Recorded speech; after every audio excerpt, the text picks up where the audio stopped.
नमस्कार.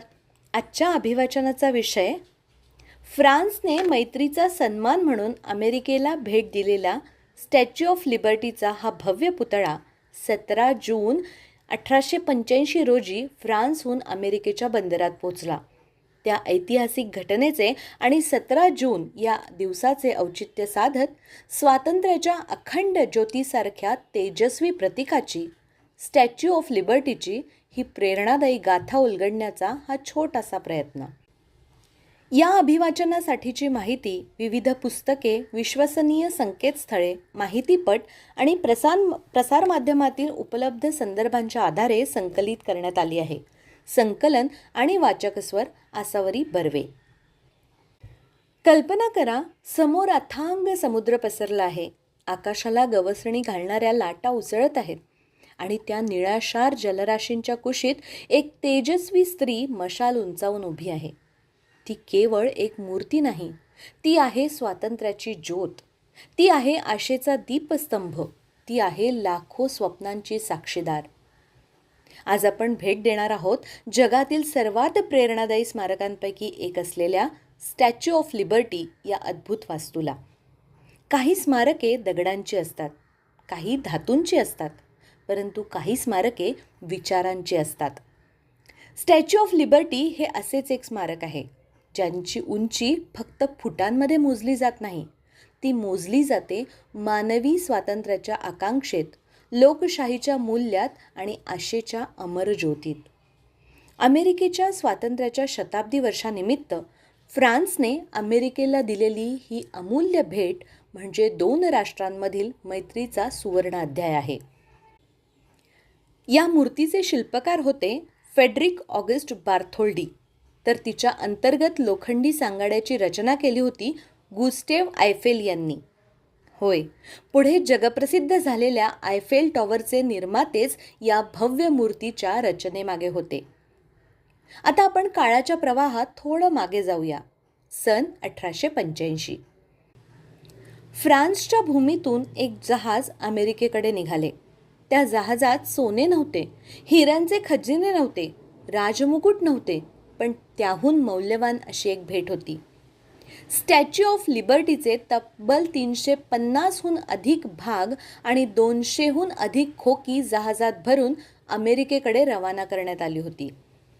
जेव्हा ते जहाज न्यूयॉर्क बंदरात पोचले तेव्हा ती केवळ एका मूर्तीची यात्रा नव्हती, तो होता स्वातंत्र्याच्या संदेशाचा महासागर ओलांडणारा प्रवास.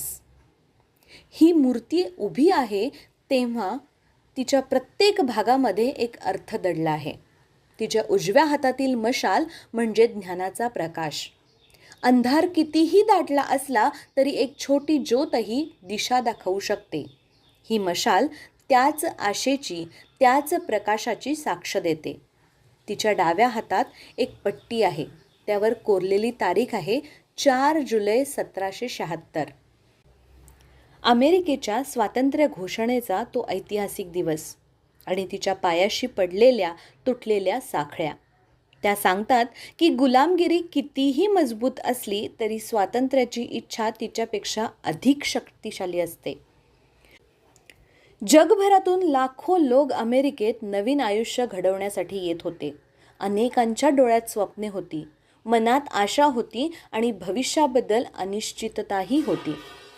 समुद्रमार्गे अमेरिकेत येताना सर्वप्रथम त्यांना ही मूर्ती दिसायची.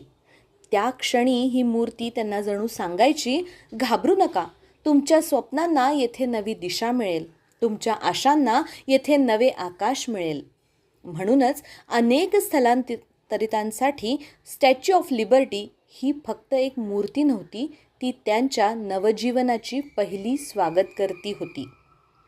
कवींच्या भाषेत सांगायचे तर ती उभी आहे केवळ बंदरात नाही, तर ती उभी आहे मानवतेच्या अंतःकरणात. ती जळते केवळ मशालीत नाही, तर ती पेटलेली आहे स्वातंत्र्यांच्या विचारात. आज या मूर्तीची उंची सुमारे 305 फूट आहे, परंतु तिची खरी उंची मोजायची असेल तर ती मोजावी लागेल मानवाच्या स्वप्नांच्या उंचीने. कारण ही मूर्ती आपल्याला शिकवते, स्वातंत्र्य हे केवळ अधिकार नाही, तर ती एक जबाबदारी आहे. लोकशाही ही केवळ व्यवस्था नाही, तर ती एक जीवनमूल्य आहे. आणि आशा ही केवळ भावना नाही, तर ती पुढे चालत राहण्याची प्रेरणा आहे. नेल्सन मंडेला म्हणतात, स्वातंत्र्य म्हणजे केवळ साखळ्या तोडणे नव्हे, तर इतरांच्या स्वातंत्र्याचा आदर करणे होय.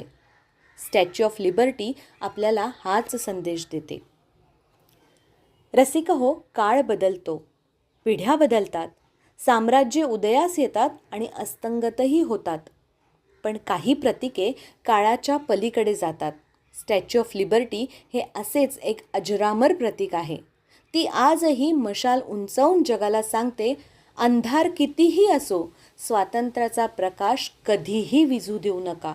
आणि म्हणूनच ती केवळ अमेरिकेची ओळख नाही, ती संपूर्ण मानवजातीच्या स्वातंत्र्य स्वप्नाची तेजस्वी ज्योत आहे.